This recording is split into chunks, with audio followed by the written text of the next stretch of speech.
Akıl Bakdadı kanalında sizə haqq gəldik.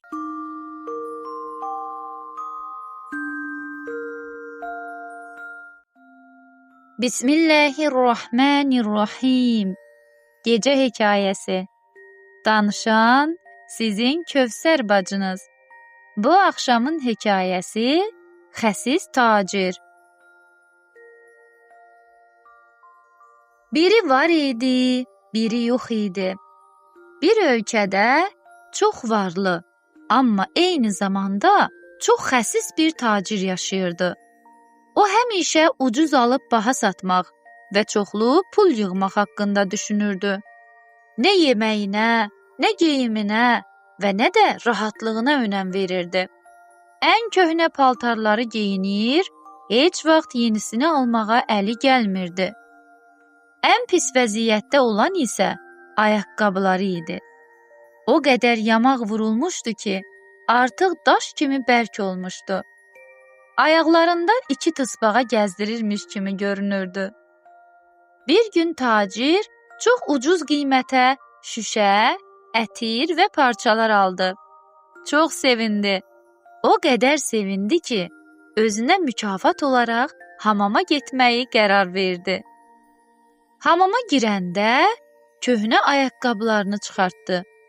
Orada bir dostu onu gördü və dedi: "Dostum, bu nə ayaqqabıdır belə?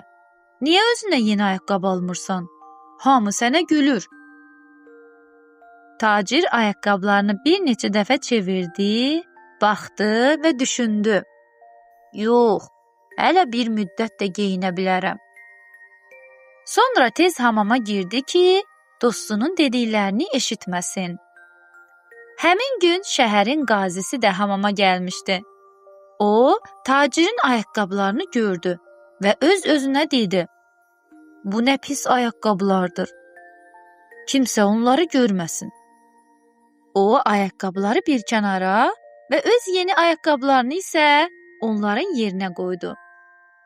Tacir hamamdan çıxanda qarşısında yeni, gözəl ayaqqabılar gördü. Çox sevindi. O düşündü ki, bunu dostu ona hədiyyə edib. Tez ayaqqabıları geyinib getdi.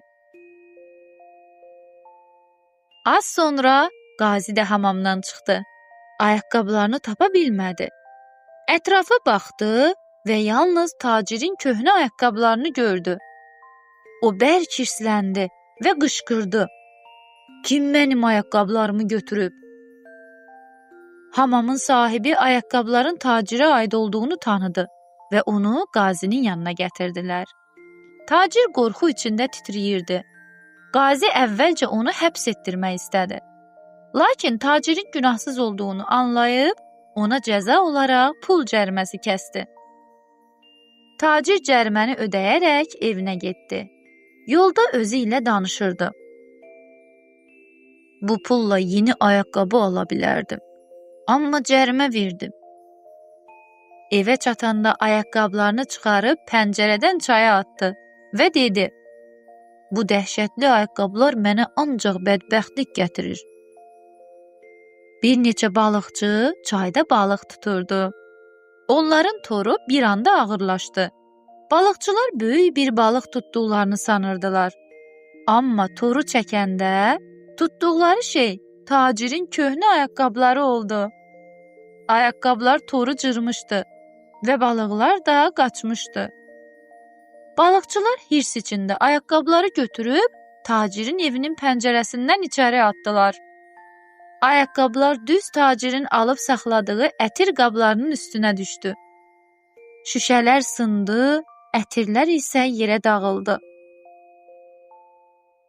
Tacir qışqıraraq içəri girdi. Ayaqqabılarını şüşə qırıntılarının içində gördü. "Bu ayaqqabılar mənə ancaq bədbəxtlik gətirir." O, ayaqqabıları götürüb şəhərdən kənara çıxdı və bir quyunun içinə atdı. "Ah, nəhayət qurtuldum." Bir neçə gün sonra şəhərin quyularından birində su kəsildi. İnsanlar quyunu yoxlamağa getdilər. Bəs nə tapdılar? Tacirin köhnə ayaqqabılarını. Ayaqqabılar suyun quyuya dolmasına mane olmuşdu. Taciri yenidən qazinin yanına apardılar. Tacir köhnə, çirkli və suyun içində şişmiş ayaqqabılarını görüncə demək olar ki, huşunu itirdi. Qazi onu yenidən cərimələdi və bu dəfə 1 ay həbs cəzası verdi. Tacir həbsdən ayaqqabılarını çiynində daşıyaraq çıxdı. O dərhal evinə getdi və ayaqqabılarını damın üstünə qoydu. Beləcə heç kim onları görməz. Amma bəxti yenə də gətirmədi. Axşam bir pişik damın üstünə çıxıb ayaqqabıları itələdi. Ayaqqabılar aşağı düşərək yoldan keçən bir adamın başına dəydi. Adamın başı yaralandı və o ayaqqabıları götürüb qazinin yanına getdi.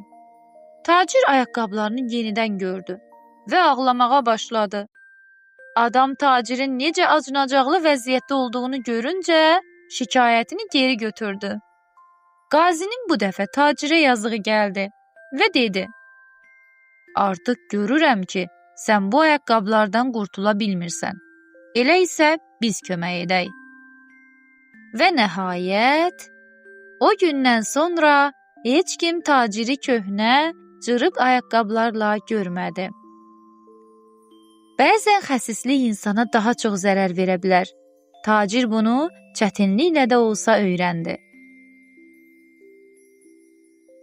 Bəli, əziz balalar, Allah xəsis insanları sevməz. Siz də əşyalarınızı, yeməyinizi bacı qardaşınızla, dostlarınızla, ehtiyacı olanlarla paylaşa bilərsiniz. Bu zaman həm onları, həm də Allahı sevindirərsiniz. Bəli, bugünkü nağılımız bu qədər. Bu nağılla bağlı şəkil çəkib bizə göndərməyi unutmayın. Gecəniz xeyrə qalsın. Yuxunuz şirin olsun. Əziz gül balalar.